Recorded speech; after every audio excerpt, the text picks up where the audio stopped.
paliativo, ele cuida de pessoas com doenças graves, que trazem risco à continuidade da vida.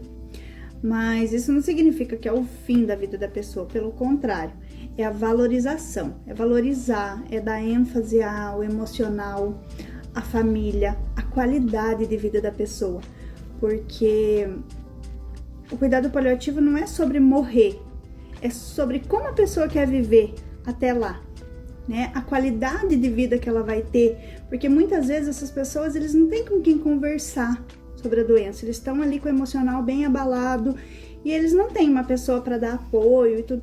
Então, o cuidado paliativo, ele cuida mais do psicológico da pessoa do que da dor física.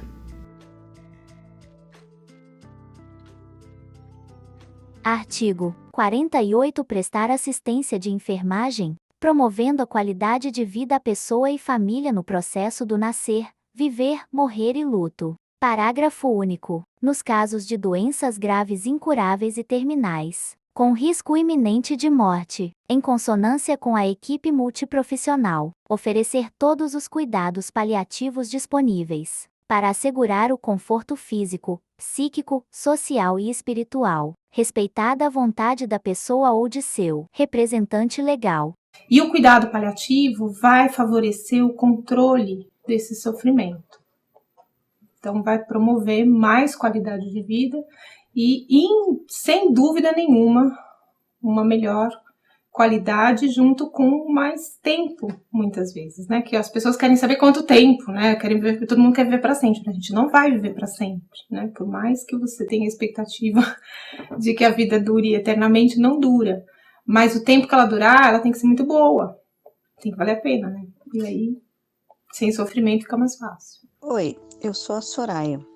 Eu tive um contato com um pouquinho sobre cuidados paliativos quando meu avô foi diagnosticado com câncer de próstata em fase terminal. Foi um susto para nós, porque o meu avô, ele não sentia nada, ele não reclamava muito. E de um dia para o outro ele começou a sentir uma dor do lado, e a gente começou a pesquisar e leva no médico e não aparecia nada, até que um dia apareceu no exame. E quando foi descoberto, já estava em estado bem avançado. E também o meu avô, ele tinha 88 anos, então a idade também, né? Quando a primeiro contato, a primeira notícia, assim, que uma médica do UPA chegou para mim e falou assim, olha, não tem mais o que fazer pelo vozinho. O que ele precisa é de muito carinho, de muito cuidado. É só disso que ele precisa.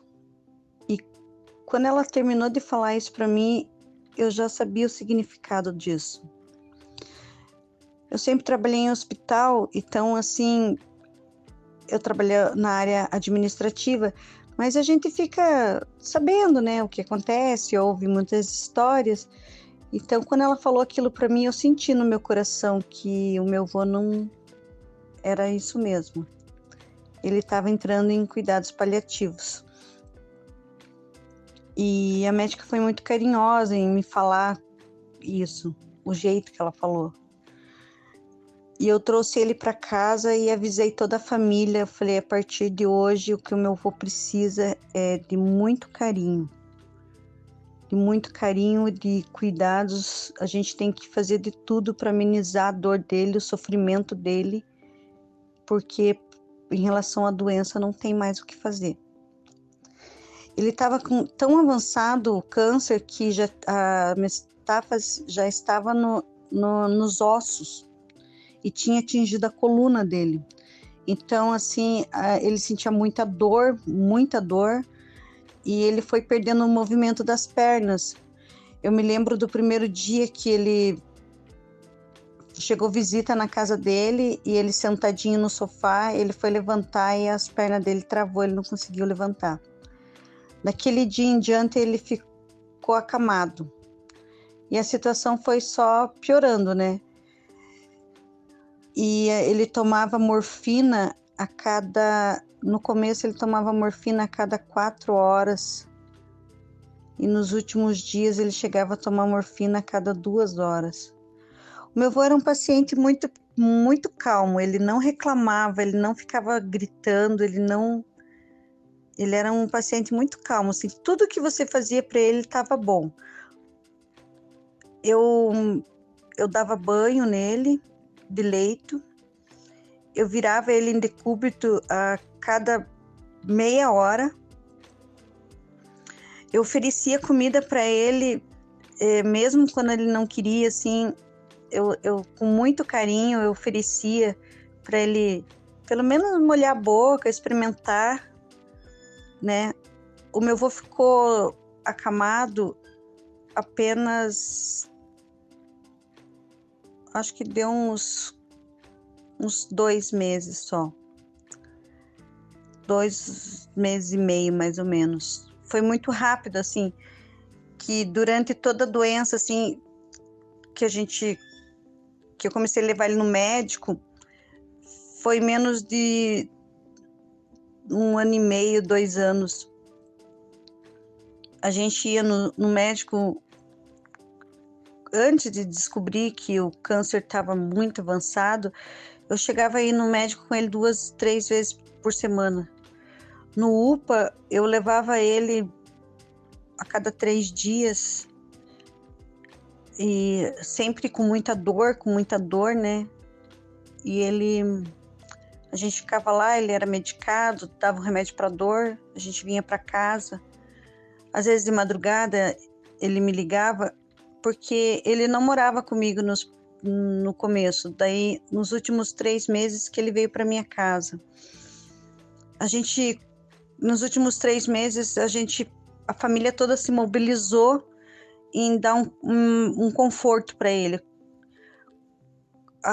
Emprestamos uma cama hospitalar, eu esvaziei um quarto totalmente, deixei só para ele, colocamos a cama hospitalar, a gente providenciou cadeira de banho, a gente providenciou suporte para a sonda, a gente providenciou colchão d'água, e eu comecei a pesquisar, e como eu sempre trabalhei em hospital, eu já tinha um pouco de noção, assim, de como trocar fralda, virar o leito, né, mudar ele de decúbito, mas era eu sozinho.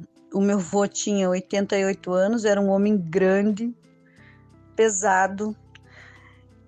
Eu colocava ele na cadeira de banho, eu trocava fralda nele, e ele era tão bonzinho, tadinho, ele nunca reclamava.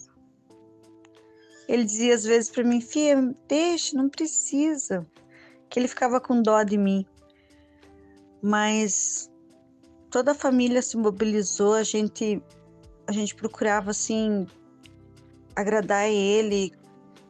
Meu avô tocava violino, e eu me lembro da última vez que ele pediu para tocar o violino na cama.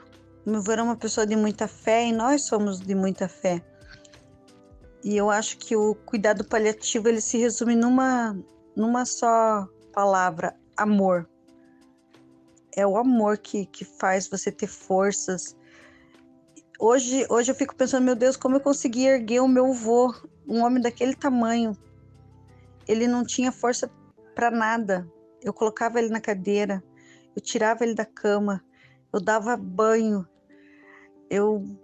Até hoje eu não fico pensando como que eu conseguia fazer, mas o resumo é o amor. E quando você recebe essa notícia de que um parente teu não tem mais nada para fazer e que ele se vai, a dor da morte, no dia que eu recebi a notícia que o meu avô morreu, eu deixei ele na UTI, eu cuidei dele, ele só ficou um dia longe de mim antes dele morrer, que eu deixei ele que ele foi para UTI, porque o médico não falou para mim: vai para casa, porque não adianta você ficar aqui. Já fazia 2 dias que eu estava no hospital e eu estava muito nervosa. Só que perto dele eu nunca chorei. Eu não chorava perto dele. E o médico falou, vai para casa que não tem mais nada para fazer. Eu deixei ele lá à noite. No outro dia, às 6 horas da tarde, eu fui visitar ele. Ele estava na UTI. E de madrugada ele faleceu.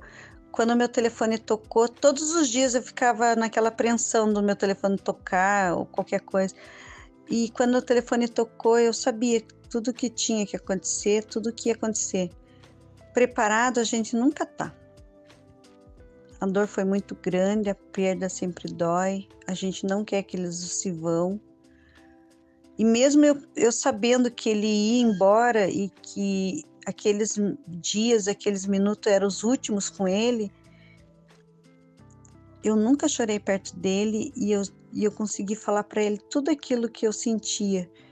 Eu sempre dizia para ele que eu amava ele,